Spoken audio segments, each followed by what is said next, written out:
What's up guys, JB2017 here, and today I'm sharing my basic guide on how to build simple ball tracks in the new Contraptions DLC pack for Fallout 4. I've been playing around with the track kit for a couple hours now, and I wanted to share some of the basics since I know a lot of you have been requesting a tutorial on this new stuff. So in this video, I'll show you how to start your ball track, build it, and use it to set off fireworks, but you could also use this to do a number of new things. Let's go ahead and start at the beginning.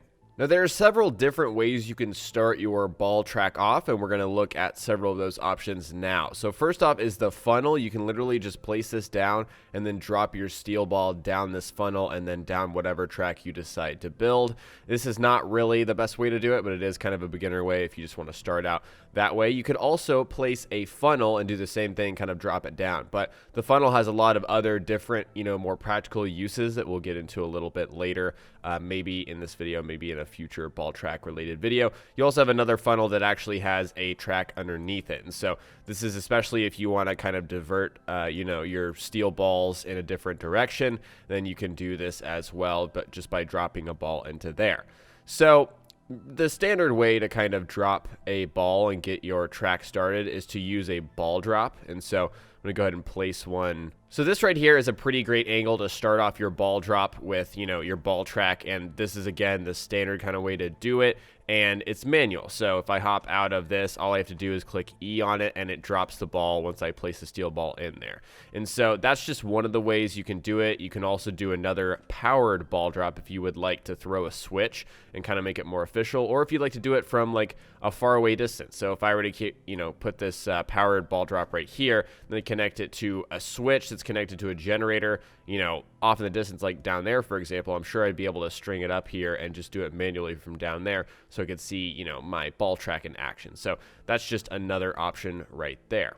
So once you've got the beginning figured out, you kind of have a lot of options, honestly, for ball tracks, and kind of directing where your steel balls are going. And so you have three different general angles at which, you can have your balls go through the track. You can just have the high angle, which is, very steep. Here's the medium angle. So if you want to kind of, not go as steep, you've got the medium angle, you've got the supported version of that, and then you have the low angle, which is even kind of straighter. There's a lot of things you can do with this. Like I said, these are just the straight tracks, but you can also go with curves. So I'm just, going to get rid of these for now, just to show you guys more immediately. So here are the curve options that we have. We have a left and a right. And so, you can just make all kinds of curves with these. Let's just go ahead and place that right there, that right there. Then you have a 180 degree if you want to kind of curve back around. So I'll put that down here just to show off what's going on. And a really good rule of thumb is this game doesn't seem to carry momentum like I wish it would. I think it's because the steel balls are so heavy.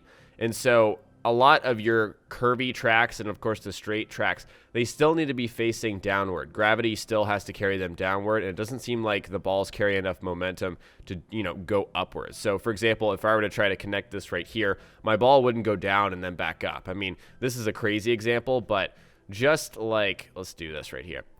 Just this example, the ball would have a tough time getting up this portion, even though it's been going down like this. It doesn't go fast enough, and so you don't want to try to angle your curves upwards. That'll really give you some issues. But generally speaking, these are the curves, and you could do a lot of things with these. Just make sure they're not going upwards like I explained. But for example, yeah, if I want to do a 180 curve left, I can do that way, or a 180 curve right.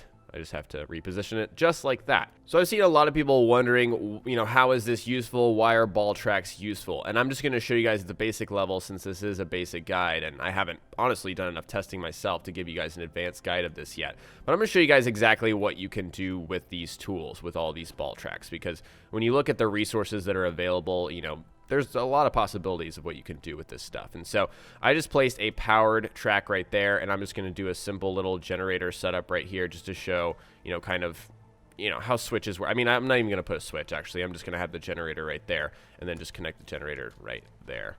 And so as you can tell, when this generator is on, when this generator is on, it drops the ball. So as I turn it off, it's not going to drop the ball. So I'm going to go ahead and put the steel ball inside of here, and then we're going to start building downwards. I always seem to forget where this stuff is. I feel like they should have had one master category for each DLC within the workshops. That would have made a lot of sense to me. But hey, No biggie. I'm not stressing it. All right. So we're just going to do a very basic track here. And I'm going to use my handy dandy elevator to get down. And also some scaffolding. This is a really good tip if you guys are trying to build like from the 4th floor of an elevator like I am. You probably want to use scaffolding under structures. It's not very difficult to get to. And then use one of these large scaffolding frames to kind of set the framework for you to actually go and mess around with your ball tracks. It makes things a lot easier, especially if you're on console. I know on PC right now I could just, make my character fly, I'm going to add a few curves into here. Just a curve or two. Let's get a nice little 180-degree left turn. Okay, so we're going to put another kind of swirly in here. That'll send us back around. I'm going to put another vertical long ramp. Actually, that's way too long. We're already so close to the ground. And then I'm going to put a few mediums. Okay, so I'm going to show you guys what you can actually do with this. That was the whole purpose of building this little mini example. And that is having a little gate. I like to call these gates, but they're really just switches. And so I'm going to show you guys basically a firework, I guess, machine, you could say. And I've done some other testing to kind of make this endless, but it kind of failed. So I want to save that until I've actually kind of mastered what I'm doing. And so what this is going to do is trigger off fireworks every single time I send a ball down the track. And so what we're going to do is go over to power. That's where you can find the fireworks in this DLC. Go under miscellaneous, then go all the way to the side and find fireworks. And so you can just place that right there. Yeah, we know about fireworks. Attach this to this. And then on the other side is where you need to put power. Or can I? Might as well just put a pylon right here and connect this. There we go. And you'll know that these switches are working when they are connected. You'll see the red right there. And so every time a ball passes through here, it's going to shoot off a firework. Very simple. Kind of a very simple machine. And you can do so much more with this. But I'm going to create some fireworks real quick with a chemistry station. We'll be right back. All right, so now that we're up here, I'm going to turn the power on, which is going to release the ball, and we're going to watch it fall down. So as you can tell, it's not super quick. You're not going to gain a ton of momentum and maintain that momentum unless you have a straight down, double high ramp, which you could certainly do, but it's still not going to go that quick. So as we can tell, it's going to pass through the gate. And there we go. Fire off some fireworks.